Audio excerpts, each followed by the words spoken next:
Ahead and get started. So welcome to session 3 for Business Day. This is our academic advising sessions. We're glad that you're here, and I'm going to go ahead and turn it over to our panelists. Thanks, Ruthie. My name is Jackie Keith. I'm an academic advisor in the School of Business. Hi, my name is Destin Ennington. I'm also an academic advisor in the School of Business. Hello, Tessa Johnson, an academic advisor in the FIAC. All right, so today we're going to go over with you a little bit about the differences within advising and also the School of Business curriculum a little bit. We have several different, social media accounts. So of course, follow us on all things social media. But two I really want to highlight today is the School of Business has an Instagram page.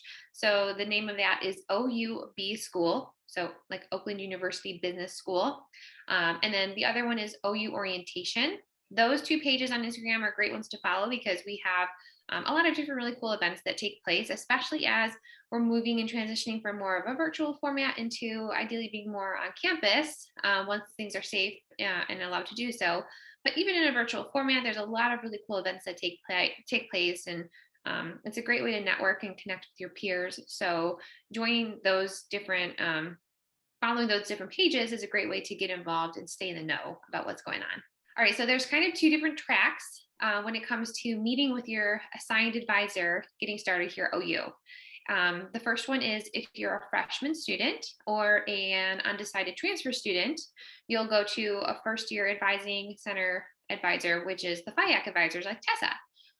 And then from there, after your first year, you'll be released to the School of Business and be assigned an academic advisor in the School of Business for the rest of your time until you graduate.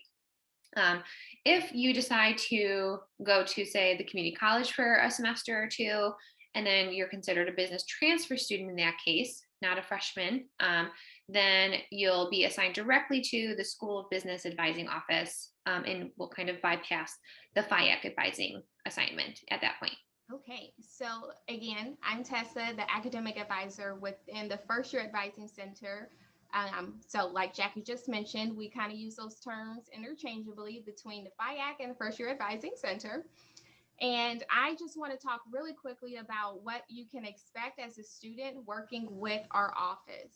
So every first year student, like mentioned, is assigned to one FIAC advisor who they'll work with throughout the duration of their freshman year.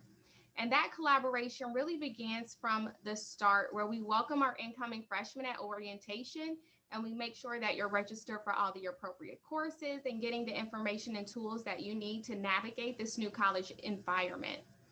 Since this is a whole new experience and environment, building strong support systems and networks is also going to be really crucial to your success. So as FIAC advisors, we also work to help encourage you to start establishing those academic and social connections sooner rather than later. You can imagine that we have a good grasp on what a typical first year experience looks like. And we try to keep a good pulse on what challenges and supports are usually needed at different times of the academic year. So knowing this, we do take a proactive advising approach in reaching out to our students, offering support and resources before you even know that you need them. In our work with students, we also serve as somewhat of a funnel of communication.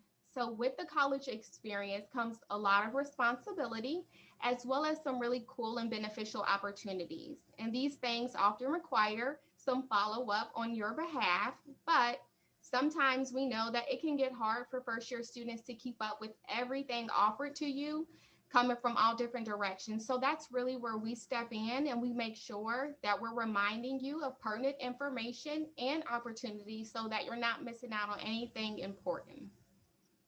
And lastly, we really serve as our students' go-to. So as much as possible, we're offering the information, tools, and resources needed, but we often refer to ourselves as generalists, meaning we know a little bit about a lot at OU, but many times students do, either by need or out of interest, have an interest or need to get into some more in-depth conversations or supports. And that's really where the referral piece comes into play. We're here to make sure that you're getting connected with all the appropriate departments and services here as needed. So overall, the FIAC team is really serving for our first year students as a one-stop shop. in an effort to make sure that your first year experience goes as smooth as possible and as successful as possible. Our primary goal is to help you to stay on track, making sure that you're ready to move into your second year working with your SBA advising team in good standing. SBA advisors are here to guide, connect, and empower. So as an SBA advisor, essentially after you leave PFIAC, going into your sophomore year in most cases, you're going to be working with an SBA advisor such as myself or Jackie or any of our other great advisors. And essentially we have something called caseload advising. Caseload advising ensures that we are able to build relationships with our students and know them not just as students, but as people as well.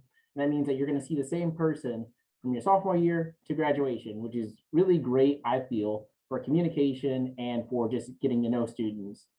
We're also here to connect students to all the various resources on campus. There's so many things to do on campus and there's lots of opportunities. So we definitely want students to know about those and to be aware and know where to go.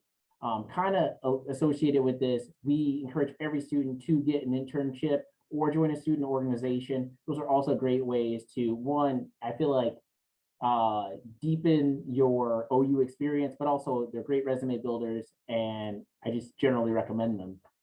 Then lastly, empowerment. So there's a lot of resources on campus as well to assist students, such as the Veterans Office, the Tutoring Center, and also career services. And each of those offices does a little bit different things for students, but they're all here to help. So we definitely want students to know what's out there for them and to get them to the point where they're able to navigate the university environment, since it's a little bit different than the high school environment. Next, we're going to focus on the curriculum. So in this screenshot that we have here, we really wanted to focus on the pre-core. So students know there's a pre-core, which has all our prereqs in it, and this is the primary area that students will be focused in when they decide to pursue a degree in business. And then we have the core, which is an overview of the business program. So that's where you're going to experience a little bit of everything in terms of the majors that we offer. And then we have the students' majors that could be anything from like accounting, finance, marketing. But focusing on the pre-core, essentially in this section, what we have is we have math, stats, econ, MIS, which is business problem solving with IT, comm, which can either be public speaking or group dynamics, and we have 2 accounting requirements. Also, we have the Achieve program, which are SBC 1990 and 2990. And those are 0 credit classes that are experience-based that focus kind of on business soft skills. So things that you don't always get in a classroom. In particular, what we want to focus on with this slide was the math. So your math placement is determined by your standardized test results. So whether that be ACT or SAT, that determines whether you end up maybe in intermediate algebra or calculus. And then from there, that determines what you can take in what order within the pre-core. So we just really want to talk about that and let students know, essentially kind of like the quantitative build of the prereqs within our program as well. And then the other important thing is that all students take these. So even if you don't know what you want to do at the moment that you enter with the FIAC, or even at the moment when you enter with us as a sophomore, it's still fine because everyone has to do the pre-core and core.